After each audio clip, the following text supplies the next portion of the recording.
All right, so here's my take on the England game. I'm no one special. I've just got a whiteboard and some markers. This is obviously the team that we started in. On paper, people say it's a 4-2-3-1.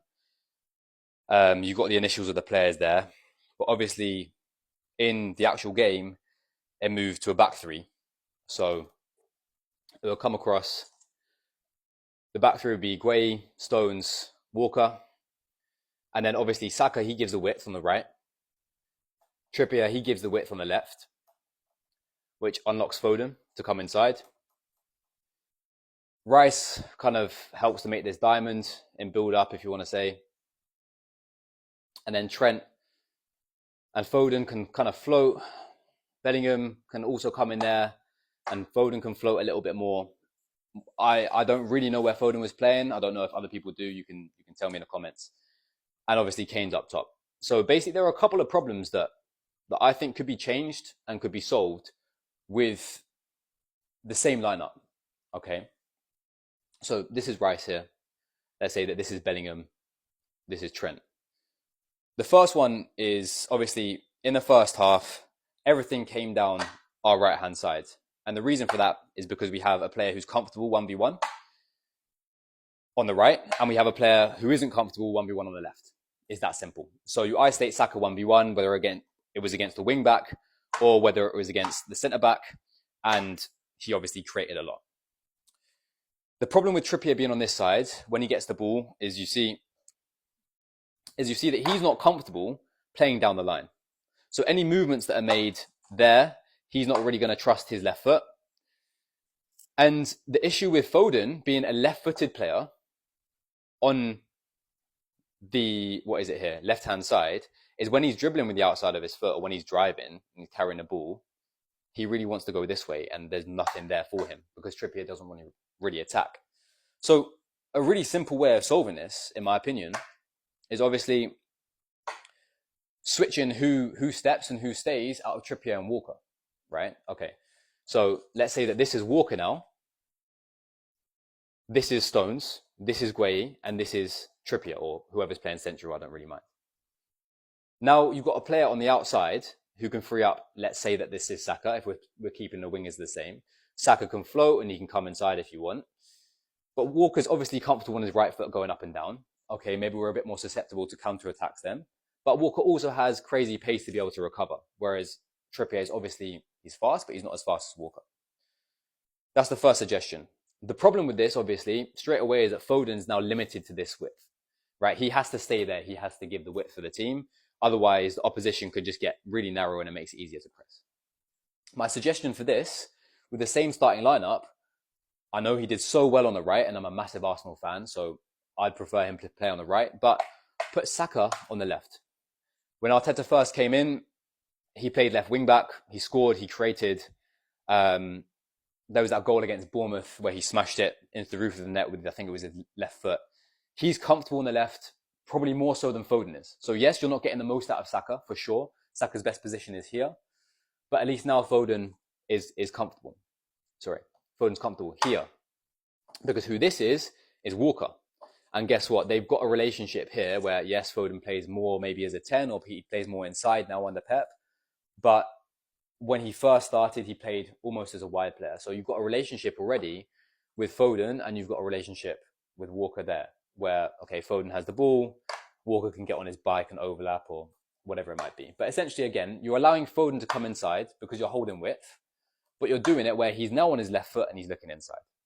That's the first thing that I would have changed in terms of a solution. Now, I'm not really going to talk about out of possession because I think a lot of the times that we struggled without the ball or we struggled defensively or we struggled in transition was when we tried to counter-attack and then we got countered on our own counter, right? A sloppy pass from Kane, a sloppy pass from Foden, and then we were on the back foot. What I do want to talk about though, Rice was top. I want to talk about Trent. So let's say that this is Trent here. Let me just check.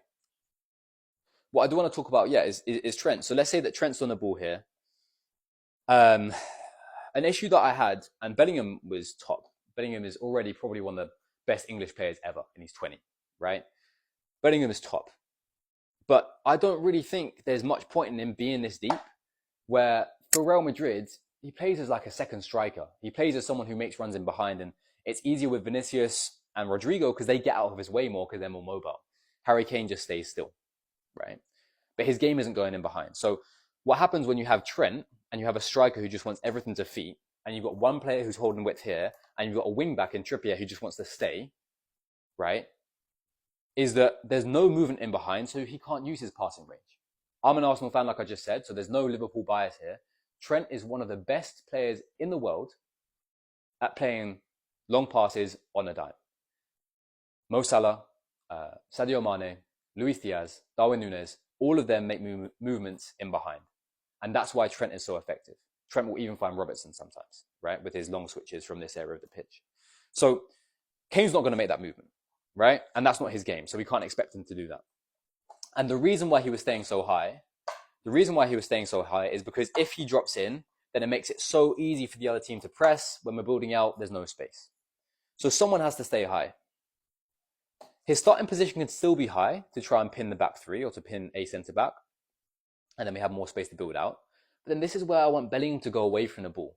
I know that you can play 5-yard passes. I know you can build up, mate. You're one of the best players in the world. You can do whatever you want, mate. You can play 4, 8, 10. We all know this.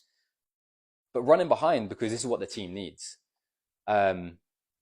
If Kane drops in and the centre-back follows him all the way, and Trent's on the ball in like a really deep position, let's say, and we're building out, well, he leaves a big gap for this ball to go through. Okay, yes, it's not that easy because the other two centre-backs are going to close up.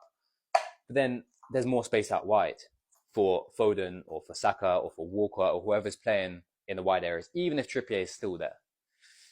So that's one thing that I didn't really understand. Why Kane's other super skill, other than finishing the box, is if he doesn't get trapped there, the centre-back says, okay, we want to maintain our back three, we want to stay solid, and you allow Kane to turn. Well, he tore Arsenal apart. I cried, obviously, when Bayern Munich played us, because Sané and Gnabry, or whoever it was, coming off the wings when Kane's on the ball in this kind of area, it will kill you. So you're dead either way, right? Kane drops in and you track him. Bellingham makes the run in behind. If they close up to stop Bellingham, you can play wide. When Trent's on the ball, I'm talking, to unlock his passing range. If Kane does drop and they try to maintain it and Bellingham runs in behind and his run's kind of wasted, let's say, because they're worried about this run, well, Kane turns and you still have the same problem of really fast, amazing at 1v1 wingers in this case, what is it?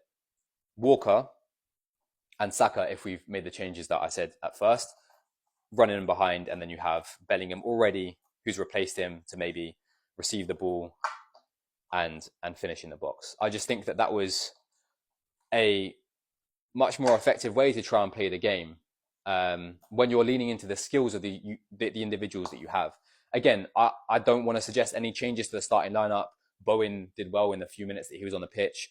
People are saying Eze should play as a winger and hold the width there. I think he could do it. Obviously, he's more comfortable coming inside than Foden is. But you're not in the camp. I don't know what the vibes are like. I don't know what the relationships are like. I don't know who the leaders are. And so I don't want to make any changes to the starting lineup, but just a couple of tweaks in possession. And I think Trent would have been used a lot more. I think Kane would have been used a lot more. I think Bellingham, I know he scored. Yeah, class player. He was the standout by far. Would have been used a lot more. But yeah, at least the Basmati Busquets had a great day, eh? Declan Rice, what a signing.